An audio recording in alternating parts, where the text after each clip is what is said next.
राज्यले त यसमा पुनर्विचार गर्नै पर्छ। काठमाडौँ महानगरपालिकाले पनि पुनर्विचार गर्नुपर्छ र अहिलेको सरकारले पनि पुनर्विचार गर्नुपर्छ।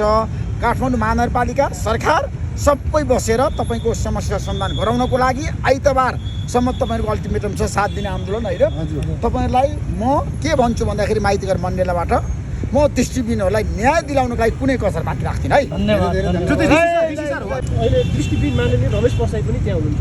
उहाँले सदनमा कुरा राखेको हुनुहुन्छ तर सुनवाई भएन, सरकारले सुनवाई गर्दैन। होइन सुनवाई गर्नुपर्छ। रमेश प्रसाईले त झन् दृष्टिविहीनहरूको आन्दोलनमा आएर सहभागी भएर माग पुरा गर्नको लागि पहल गर्नुपर्छ। म रमेश प्रसाईलाई भन्न चाहन्छु, रमेश प्रसाईलाई मैले धेरै साथ दिएको मेरो परम मित्र हो।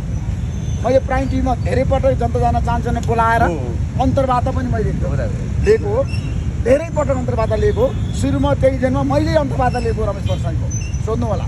त्यसैले गर्दाखेरि रमेश प्रसाईलाई म रमेश प्रसाईलाई आएर गर्न चाहन्छु। राष्ट्रिय जनता पार्टीको दुईटै मतको सरकारले दृष्टिविहीनहरूलाई न्याय दिनुपर्छ, दृष्टिविहीनको माग सम्बोधन गर्नुपर्छ, दृष्टिविहीनहरूलाई गरेर खाना पाउनुपर्छ, गरेर खाना पाउनुपर्छ। रोटी खोज्ने होइन, रोजी रोटी खोज्न पाइँदैन।